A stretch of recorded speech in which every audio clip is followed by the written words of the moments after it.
any ataonay miara-miasa amin'ny agence immobilière sy ny particulier izahay zany hoe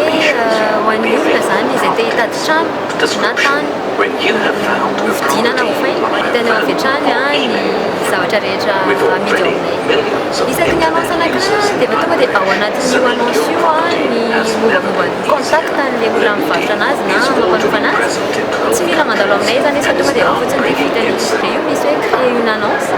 dia cliquer ao anatin'io dia mameno ny fanontaniana ny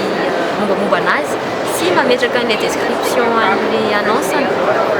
dia zay tsotra kely izy araka ny teneniko teo hoe miara-miasa aminay misy agence fa misy kosa particulier ho an'le particulier zany dia tonga dia anazy manokana le izy dia